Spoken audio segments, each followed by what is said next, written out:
For decades, we've been told that the atomic bomb ended World War II, but what if the truth behind Hiroshima isn't what history books taught us? What if there were hidden motives, secret warnings, and suppressed evidence about what really happened on August 6, 1945? In today's investigation, we uncovering the untold mystery of Hiroshima, a story the world was never meant to hear. On a quiet Monday morning in 1945, the city of Hiroshima became the center of human history's most devastating event. Within seconds, a city vanished. But behind this moment lies a deeper mystery: political decisions, scientific rivalries, and silent witnesses who knew more than they could ever say. This video dives beyond the explosion into the motives, myths, and mysteries that still haunt August 6, 1945, August 5, 1945, a day before history changed forever. The people of Hiroshima woke up to a strange kind of calm. The city, unlike so many others in Japan, was still standing. Tokyo, Osaka, Nagasaki all had suffered brutal air raids for months, but Hiroshima was untouched, almost as if it had been deliberately spared. To the citizens, it was a mystery. To the few who were paying close attention, it felt like a warning.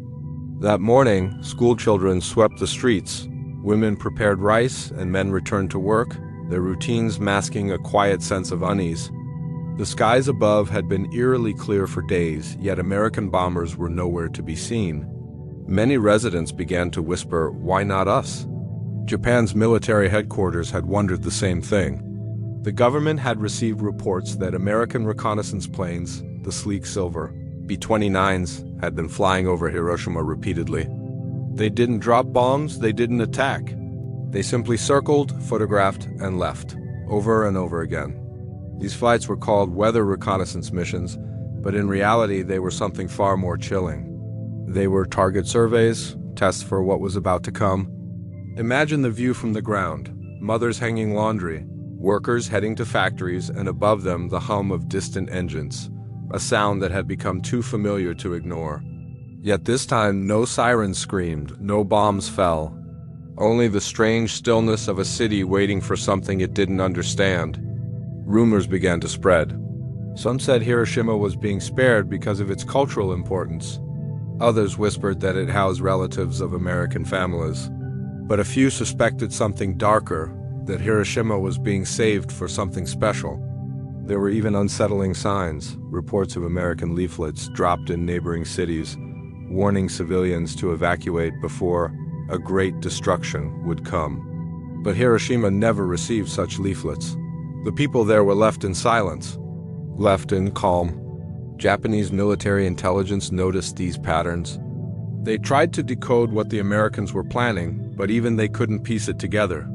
Hiroshima wasn't a major military base compared to others, no vast fleets, no heavy army divisions. It was, however, a communication hub, a city built around a river delta that sparkled like a web from above, the perfect target for a demonstration. As night fell on August 5th, a strange energy seemed to linger in the air. Survivors would later recall that the moon shone unusually bright that night. The air was warm and the cicadas buzzed endlessly, almost as if nature itself sensed what was about to happen. Inside the Imperial Army's command posts, officers reviewed reports of more American planes seen high above the mainland, far higher than the normal bombing raids. The altitudes were curious, too high to drop conventional explosives. Some speculated that these planes were carrying special instruments. Nobody knew that, in a few hours, one of those planes would carry the deadliest weapon ever built by humankind. At the same time, far across the Pacific Ocean, in the Mariana Islands, a young pilot named Paul Tibbets was preparing his crew for a mission that was cloaked in secrecy. The plane, named Enola Gay, was fitted with something the crew hadn't been told much about. Only the top officers knew it was a single bomb that could end a war or begin a new kind of one. Back in Hiroshima, ordinary life continued. People gathered at tea houses, markets buzzed, and children rehearsed morning drills. A few locals noticed an unusual number of dragonflies hovering near the rivers, a simple natural detail, yet one that survivors would later recall vividly, almost symbolically. At dawn, a teacher named Yoko Kanamori walked along the Marayasu River and wrote in her diary, The sky is too blue today. Something feels different. She wasn't wrong. At 7 a.m., air raid sirens wailed briefly. A single B-29 had been spotted on radar. But when no attack followed, the all-clear signal was given at 7:31 a.m. People returned to their routines, thinking it was just another false alarm. That single plane was the Enola guy. The moment it passed over Hiroshima, almost no one looked up. The war had made them numb to the sound of engines. To them, it was just another American plane passing by. But this one wasn't just flying over. It was lining up its target. In the hours before that moment, a sense of eerie peace blanketed the city. Some survivors later described it as too quiet to be real. Others said the birds seemed to vanish. The sunlight grew harsh, almost blinding, and then everything changed. The city that had been spared for so long was about to become the first witness to the dawn of a terrifying new age, one born not out of strategy, but out of secrecy, politics, and a race to control the power of the atom. The strange calm of August 5th was no coincidence. It was the silence before the unimaginable. In the spring of 1945, as the Second World War dragged toward its brutal end, a small group of men gathered in secret rooms across Washington, D.C., and New Mexico.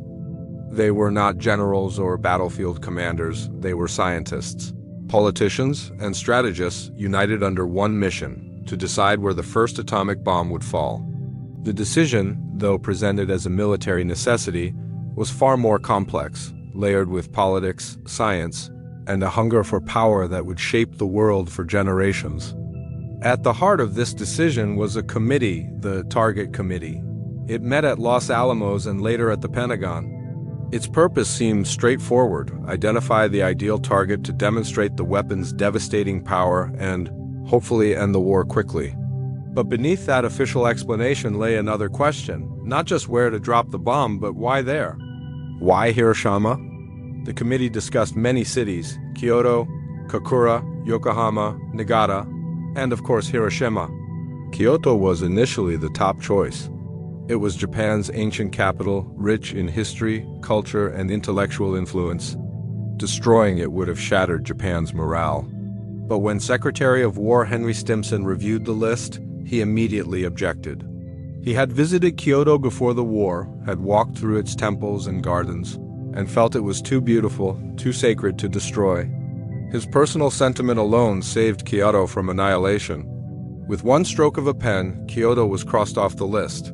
Hiroshima's name moved up. Hiroshima's fate, some would say, was sealed not by strategy, but by sympathy for another city. Yet there were deeper reasons. From a tactical perspective, Hiroshima was almost perfect. It was a flat city surrounded by mountains, the ideal geography to trap and magnify the blast's destructive power. It was also large enough to demonstrate the bomb's full effect, but small enough for total destruction to be measurable. No major Allied prisoner of war camps were nearby, and there was minimal damage from previous raids, meaning the bomb's aftermath could be studied in isolation. Yes, studied. Because this was not just an act of war, it was also an experiment. The scientists at Los Alamos wanted to know exactly what their creation could do to a real, functioning city. They needed clean data untainted by previous bombings or fires. Hiroshima was, tragically, their perfect laboratory. In secret documents, declassified decades later, the language used by the committee was chillingly clinical. Words like optimal yield demonstration and psychological impact assessment replaced any human terms like lives or families. To them, Hiroshima was a target grid, a site for observation, but there was more than science behind the decision. The politics of the time were explosive in their own way. The war in Europe had ended, Germany had surrendered, and the Soviet Union was preparing to join the Pacific Front against Japan. The US knew that once the Soviets entered the war, their influence over Asia would grow. Dropping the atomic bomb before that happened would not only force Japan's surrender, it would also send an unmistakable message to Stalin: this is America's new power. So while Hiroshima was officially chosen to end the war swiftly, unofficially, it was also chosen to begin another kind of war, a cold one. Inside the Manhattan Project, some scientists began to question the moral line being crossed. Physicist Leo Szilard drafted a petition urging President Truman not to use the bomb without warning Japan first. Dozens of scientists signed it, warning that history would judge such an act as a crime against humanity. But the petition never reached Truman. It was stopped by General Leslie Groves, the military head of the project, who believed moral hesitation had no place in wartime. Meanwhile, Japan was already on the brink of collapse.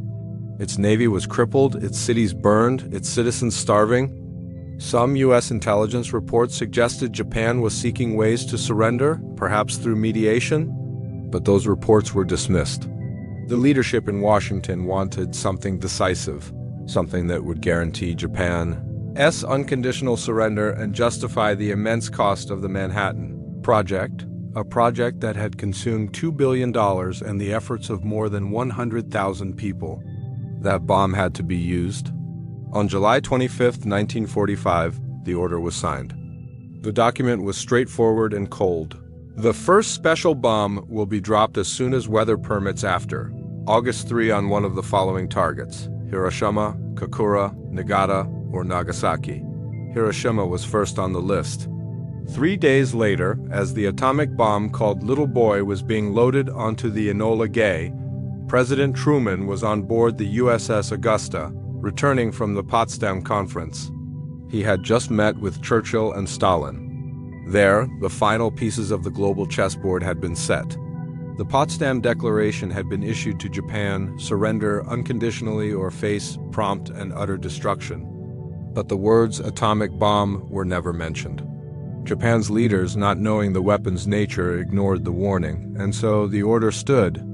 Hiroshima's selection was not just about geography or military value, it was about symbolism. It was about demonstrating to the world, and especially to the Soviet Union, that America had harnessed the ultimate weapon. Hiroshima, in essence, was chosen to make a statement that echoed far beyond the Pacific Ocean. On August 5th, as Paul Tibbets and his crew were briefed for the mission, they weren't told the full magnitude of what they were carrying. The operation was called Special Mission 13. Their target, marked simply on the map, Hiroshima.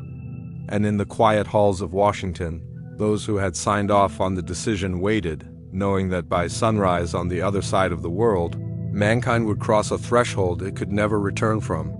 It was just after midnight, August 6, 1945. The Mariana Islands lay under a sky full of stars. On the island of Tinian, a small group of men prepared for a mission so secret that even they didn't fully understand it. The crew of a B-29 superfortress, known as the Enola Gay, had been briefed, but not informed.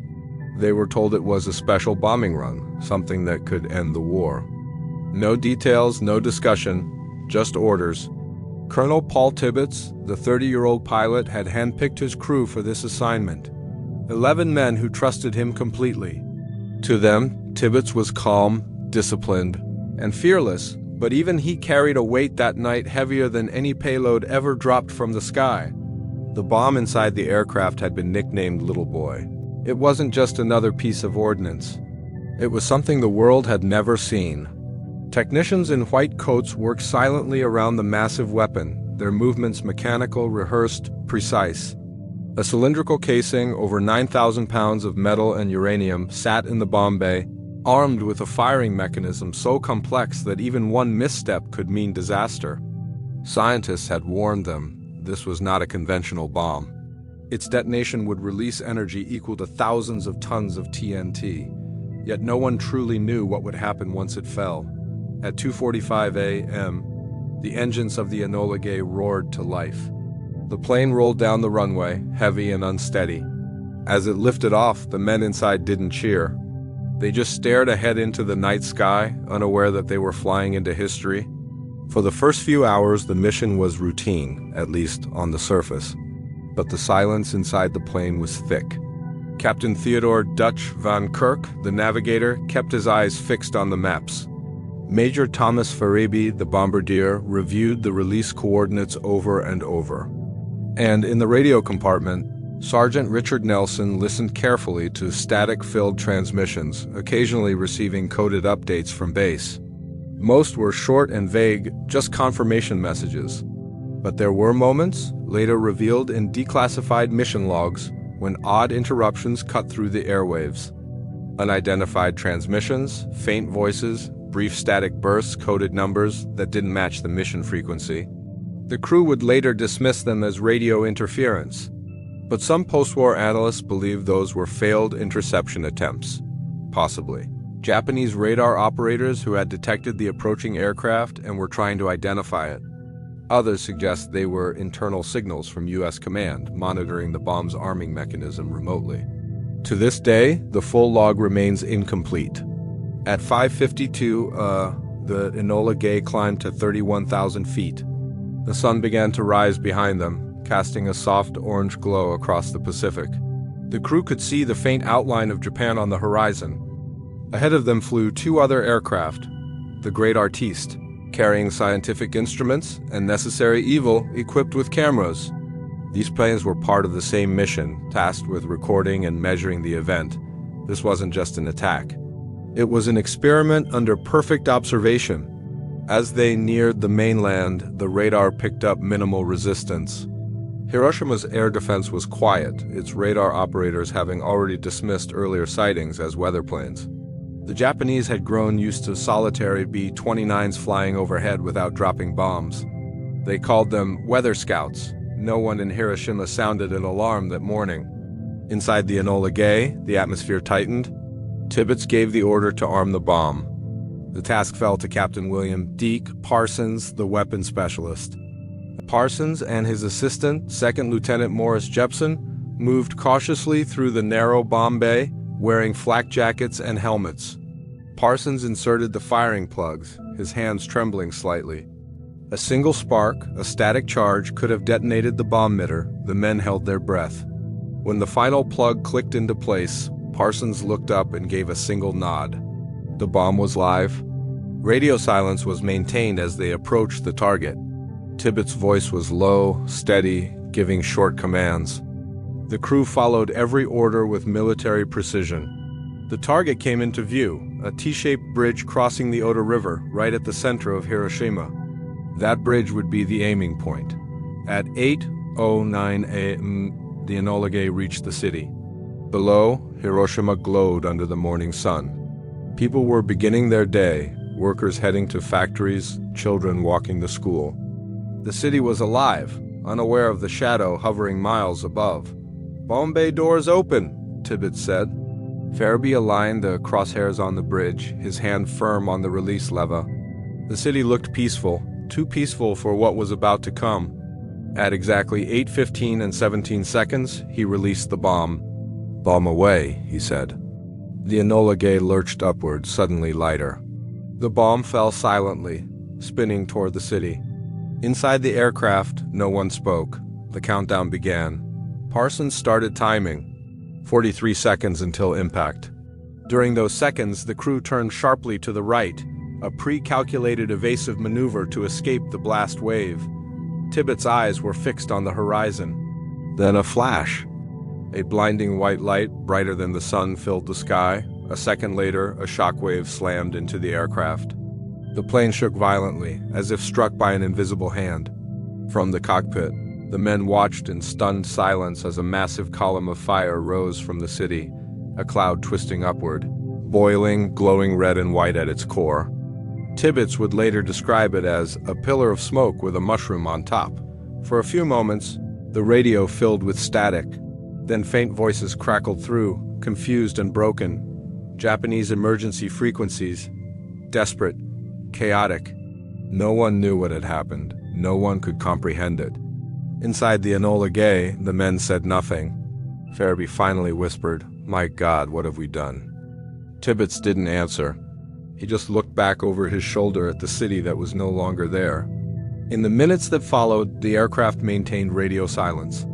Official logs show no recorded message from the Enola Gay during the return flight until nearly an hour later. A gap that has long puzzled historians. Some say the crew was simply stunned into silence. Others believe portions of the transmission were classified and removed from public records.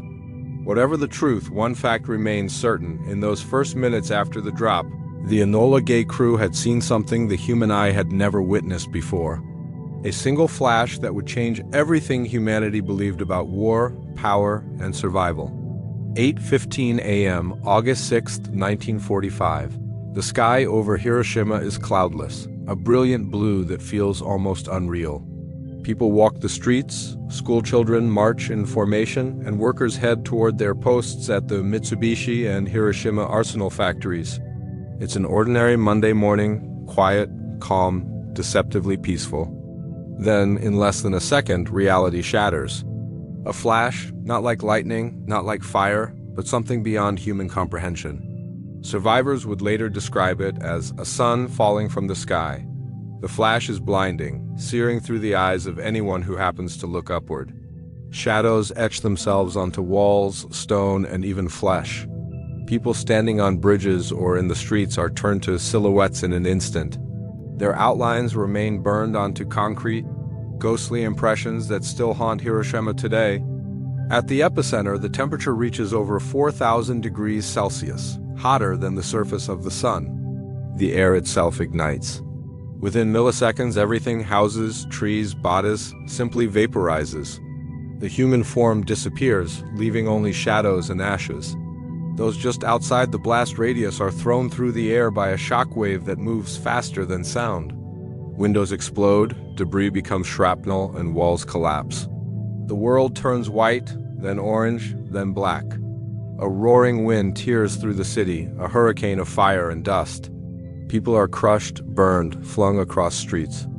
The heat fuses roof tiles into glass, melts metal, and boils the river water where hundreds have jumped in for safety. Then silence again. For a brief moment, no one can hear. The city has lost its sound, replaced by an eerie ringing, a vacuum where life used to be. Those who survived the first blast stumble through ruins that no longer resemble their home. They cannot see properly. The light has burned their eyes. Some are stripped of their clothing by the sheer force of the explosion, their skin hanging in ribbons from their arms and backs. Others, dazed and burned, wander through the smoking ruins, calling for family who no longer exist. From above, the Enola gate circles back. The crew stares down at the rising cloud, now towering more than 40,000 feet into the sky. It's not just smoke, it's dust, ash, vaporized metal, and human remains swirling into a monstrous formation. A new kind of storm born from science and war. That mushroom cloud would become one of the most haunting symbols of the 20th century. But inside it, something else was happening, something even scientists couldn't fully explain at the time. Radiation. Invisible, silent, and merciless, it seeped through the air, the ground, the rivers. Those who thought they had survived began to feel strange symptoms within hours. Their skin reddened and blistered, hair fell out, internal bleeding began. They didn't know it yet, but they were dying from something the world had never seen before, radiation sickness. Doctors would later describe it as the invisible plague, and then came what locals called Kuroi aim, the black rain. Around 9 a.m., as the mushroom cloud continued to rise, the sky darkened. Heavy drops began to fall, thick and oily, leaving black stains on everything they touched. Survivors said it carried a strange smell, metallic, burnt, and bitter.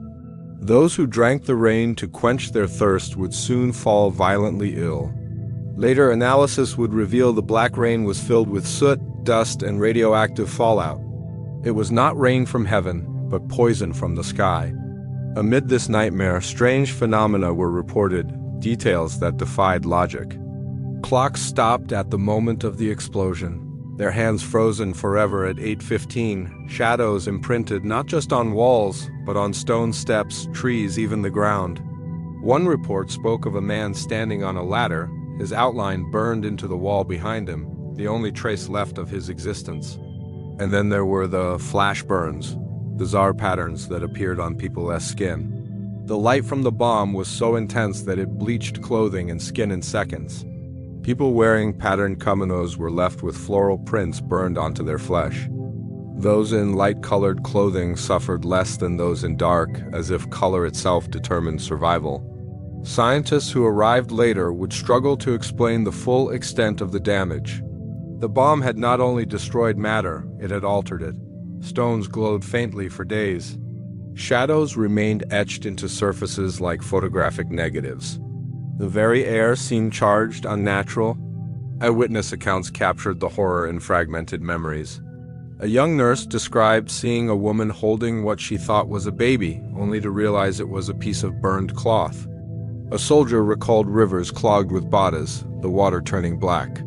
Another survivor remembered the sky itself, not blue anymore, but a swirling mix of gray, red, and orange, as if the sun had been replaced by something alive and angry. Even American scientists, upon hearing the first reports, were shaken.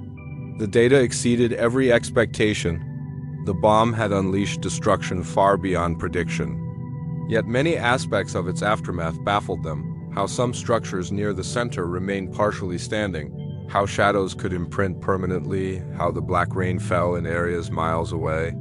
Japanese doctors and priests recorded what they saw, their notes filled with words like lightning from nowhere, wind that burned, and rivers that boiled. Some survivors swore they heard a deep, low hum moments before the blast, a vibration in the chest that seemed to come from the ground itself.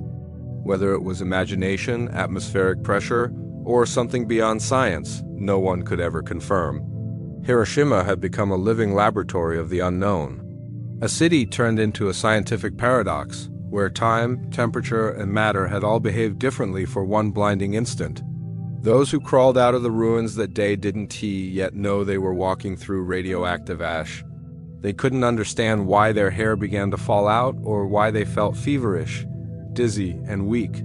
The doctors didn't have words for what they were witnessing. They called it A-bomb disease. Hours later, the black rain still fell, coating the city in soot. The smell of burning flesh and chemicals hung in the air. And far above the devastation, the mushroom cloud continued to expand, a monstrous flower of death blooming over Hiroshima, marking the exact moment humanity crossed a line it could never step back from. In the days following the bombing, Hiroshima was no longer a city.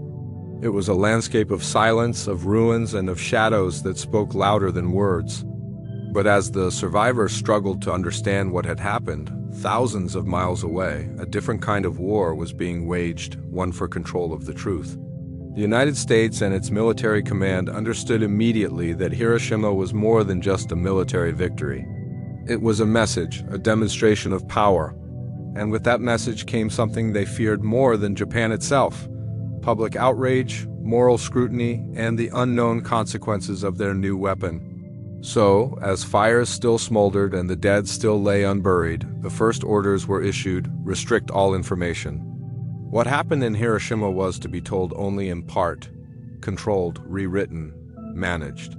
Within hours of the bombing, American intelligence teams began collecting reports, photographs, and footage from reconnaissance planes flying over the ruins. The images were horrifying: entire city blocks erased, bodas fused to stone, survivors wandering aimlessly through wastelands of ash. But these images would never reach the public. They were immediately classified. When President Truman announced the bombing to the world, his tone was triumphant. He described Hiroshima as a major military base and claimed the strike was aimed to avoid the killing of civilians. He called it a necessary step to end the war and save lives. But those who knew the truth, the pilots, the scientists, the doctors on the ground, knew the city had been full of civilians. They knew the weapon had done more than destroy buildings. It had rewritten the laws of life and death. Back in Japan, the situation was worse than anyone could have imagined. The survivors, or hibakusha as they would later be called, were suffering from burns that didn't heal, bleeding. From the gums, vomiting, and fevers that killed them days after seeming fine, doctors were confused. They had never seen anything like it. Some thought it was a strange plague, others a new kind of poison gas. No one knew they were witnessing the effects of radiation exposure. American occupation forces, arriving weeks later, saw the devastation firsthand.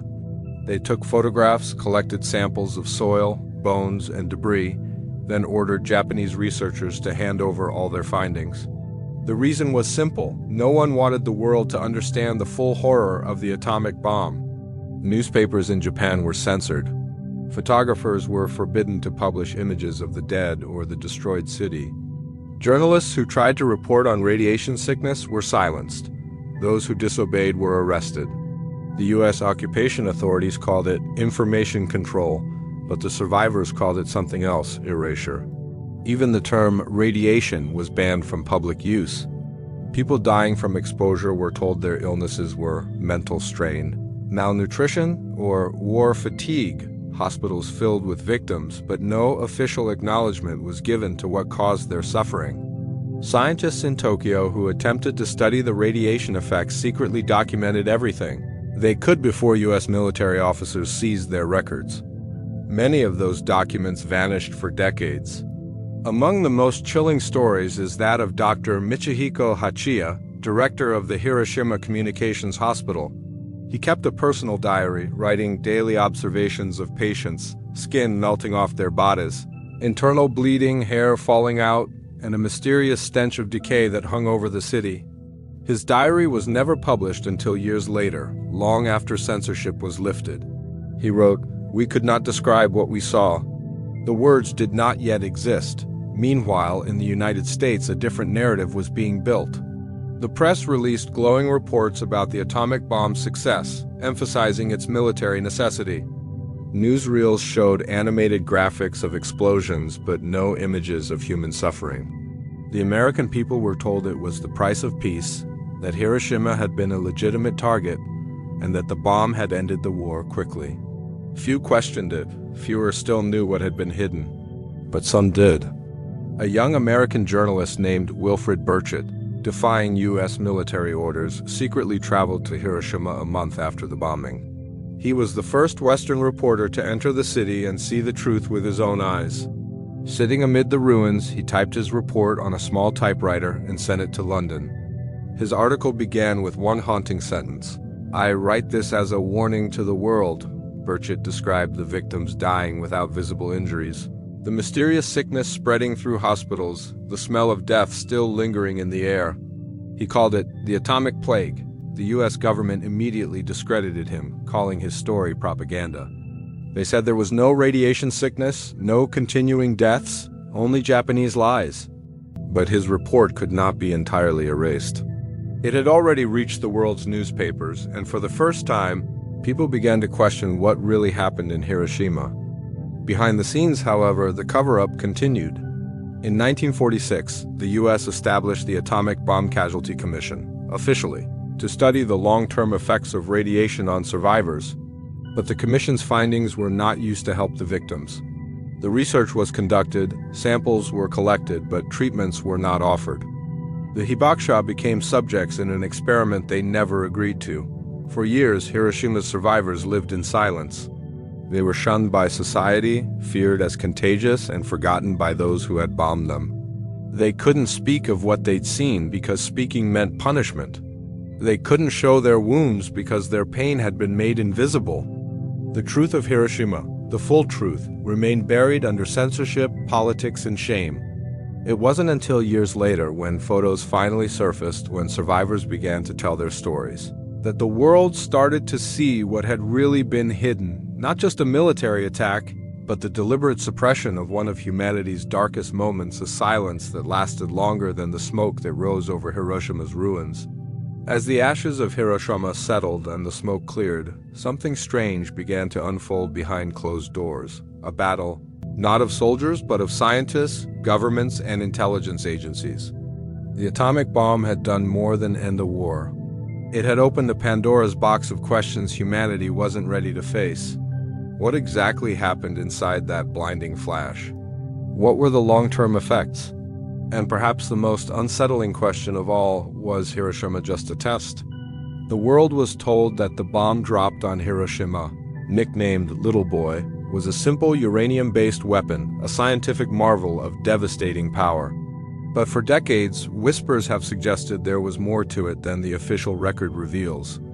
Documents, once classified, speak of secret experiments conducted under the guise of victory. Data collected not for healing, but for weapon refinement. Hiroshima wasn't just the first target. It was the first laboratory. In the aftermath, as radiation sickness spread and survivors continued to die, American scientists arrived quietly in the ruins. They weren't doctors offering aid, they were physicists, biologists, and military medical officers gathering samples. Burned skin, bones, organs, and hair were collected and shipped overseas for analysis. Japanese researchers, desperate to help the victims, were ordered to cooperate but forbidden from publishing their findings. Why the secrecy? Because every measurement, every blood sample, was more than medical data, it was intelligence. The US government wanted to know exactly what their new weapon could do, how far radiation traveled, how deep it penetrated, how it killed. They weren't studying the past, they were preparing for the future. Years later, when declassified documents began to surface, the true scale of post-bomb research was revealed. The Manhattan Project didn't end in 1945. It evolved into new programs, ones that sought to understand the atomic age not just through equations but through human suffering. Operation Crossroads, Operation Sandstone, and later, Operation Ivy. Each nuclear test drew from the data collected in Hiroshima. The suffering of its people became the foundation of nuclear science as we know it. And yet, amid this cold pursuit of knowledge, something else was happening, something no one could quite explain. Survivors began reporting strange phenomena: plants growing abnormally fast, animals with mutations, people who were exposed to the blast but never became sick, and others far from the center who died within days. The science didn't always make sense. Radiation exposure should have followed predictable patterns, but Hiroshima seemed to defy logic. Some researchers believe the detonation released more than standard ionizing radiation, possibly new types of energetic particles or unrecorded effects from uranium fission. Others suggested that the unique geography of Hiroshima, its basin shape and humid atmosphere, amplified or altered the bomb's fallout.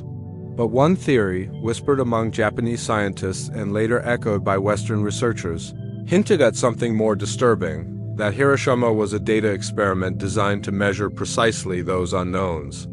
Before the bombings, test sites in the New Mexico desert had already revealed what the blast would do to structures and sand. But what about a living city? What about human beings? Documents from wartime discussions between scientists and military planners show that Hiroshima was chosen not only for its military value, but for its terrain, its weather conditions, and its dense civilian population, factors ideal for studying atomic effects. In other words, Hiroshima wasn't just a target. It was an experiment in real time. And when we dig deeper into the timeline, strange coincidences appear.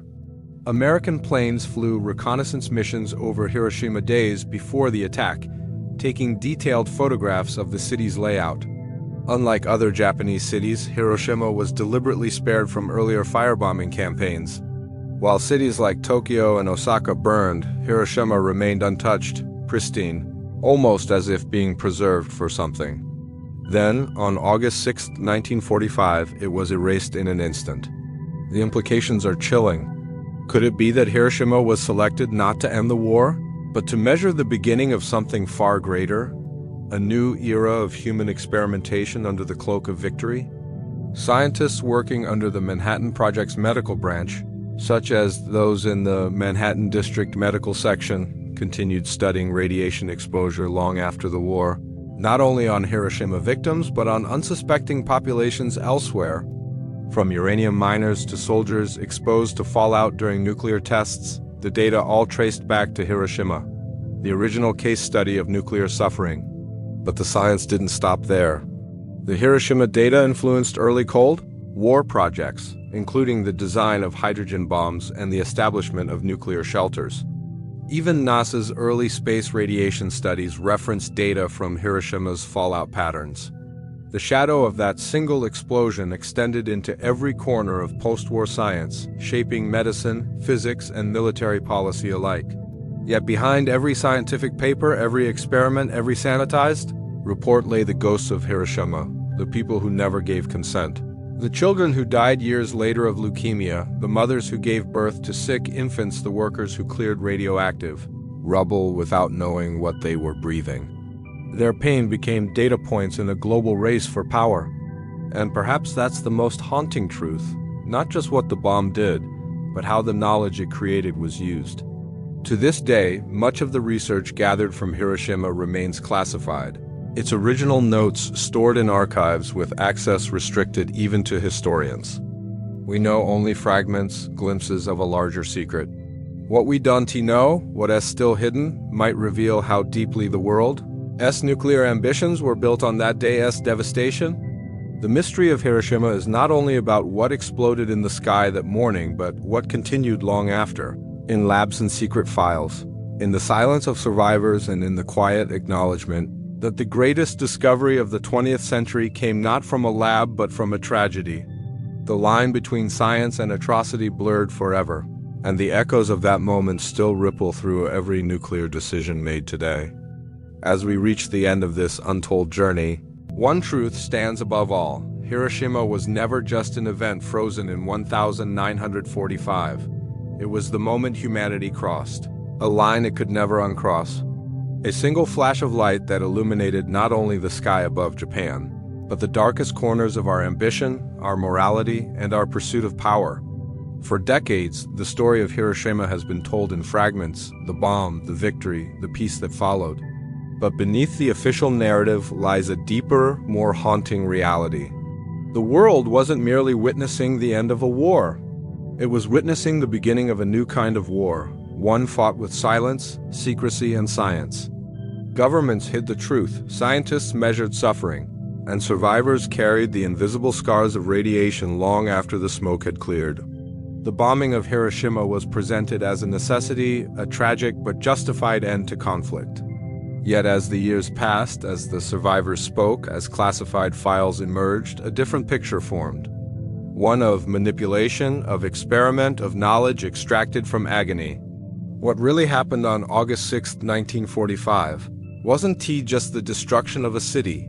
It was the rewriting of human history under the pretense of progress. The ruins of Hiroshima became a classroom, the victims became data, and the moral boundaries of mankind were redrawn. The truth was buried beneath propaganda, and what was lost was not only life, but trust in leadership, in science, and in the idea that knowledge would always serve good. Yet, even through the lies and censorship, something survived: the voices of the hibakusha, the survivors who refused to let silence win. Their stories became the living proof that beneath every official statement and every sanitized report, there were human beings who suffered, endured, and remembered. They turned pain into testimony and transformed Hiroshima from a symbol of destruction into a warning to the world. Today, as nations continue to build weapons that could destroy cities in seconds, Hiroshima's shadow stretches farther than ever. It reminds us that progress without conscience is just another form of ruin, that truth cannot remain buried forever, and that history, no matter how tightly controlled, always finds a way to speak. The mystery of Hiroshima is not just about what happened that morning. It's about what was hidden afterward, and what it revealed about us, our fears, our hunger for power, and our fragile claim to humanity. The echo of that explosion still travels through time, whispering one question that has yet to be answered. If we had truly understood what happened in Hiroshima, would we have ever let it happen again?